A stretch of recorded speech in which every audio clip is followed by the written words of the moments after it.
For me, my life was a rough start. My mom was mentally ill and my dad was in prison. My aunt and uncle got guardianship of us. They were evil people and they tortured me and my sister for many years. But because of the torture, we were taken away and put back multiple times, but the government didn't have any clue what kind of abuse was going on. So that's why they kept returning us. They would lock us in our room.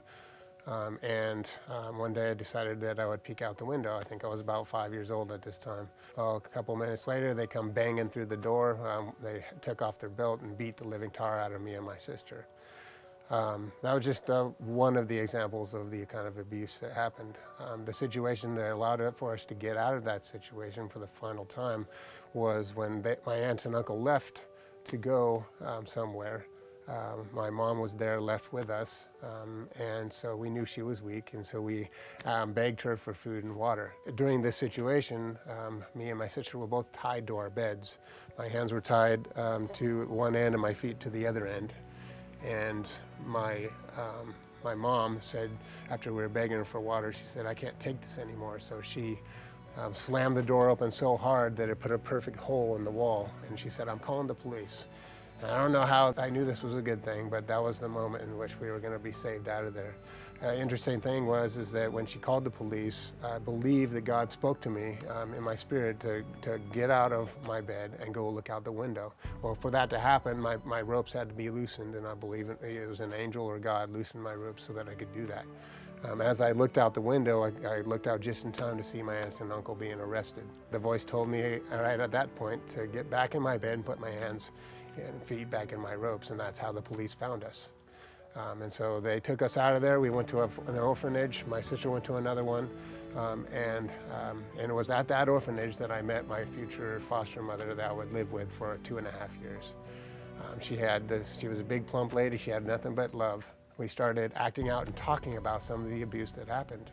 And that led her to call the authorities and tell them about it, and they didn't know that was happening, so they rearrested my aunt and uncle, and that started a 1.5 year long court battle. While I was living with my foster mother, she would take us to Calvary Chapel, where I would meet my future mom and dad.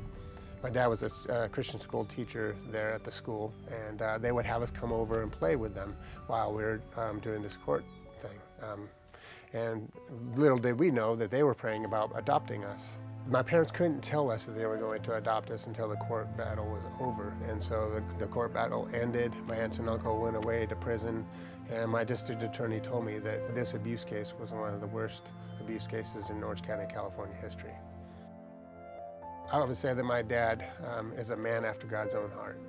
He taught us everything about the Bible. He raised us to understand the Bible and about Jesus. And he had exhibited the unconditional love that we receive from God, and because of that, it would do wonders for my life.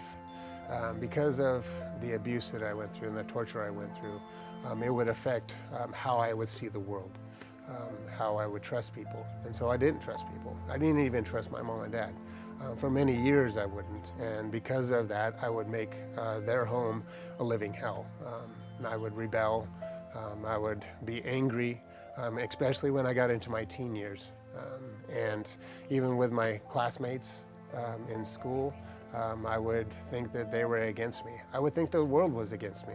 For many years, my parents would tell me they loved me, and they would try to hug on me, and I couldn't receive it. I couldn't trust it. And so anything that was lovey-dovey or mushy, I would push it away. It would make me feel icky. It wasn't until I was about 20 that I would come to a healing process with my counselor. I had this experience as if love was being poured into my heart, and for the first time I could tell my parents that I loved them.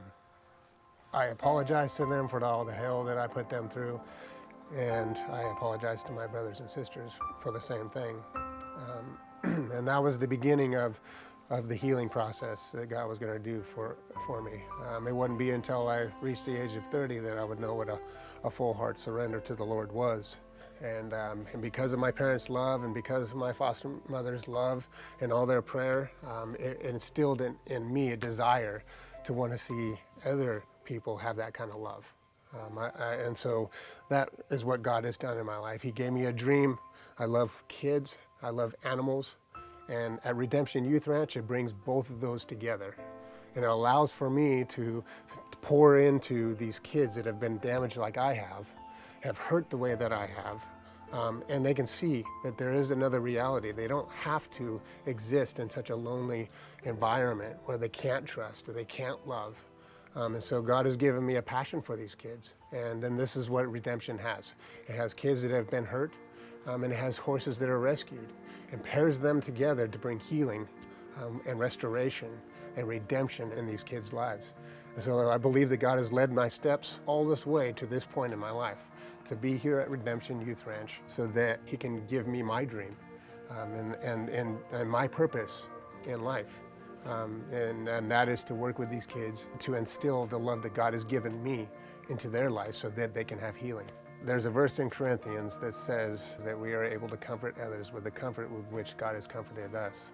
And so that is my desire to do this with these children. Christ saved my life. You see, He took me out of a situation where my mom was mentally ill, my dad was in prison, my aunt and uncle tortured me, and then I was taken out of that situation, put into a loving foster home. And then from that loving foster home, I was adopted by loving parents who gave me love and discipline. And so that is what we do here at Redemption Youth Ranch. God rescues, He restores, and He redeems. And is exactly what He's done in my life. He's rescued me, He restored me, and then He's redeemed all the bad that Satan has done and turned it into good, so that it could be used for these kids here, so that they can receive the same thing from God.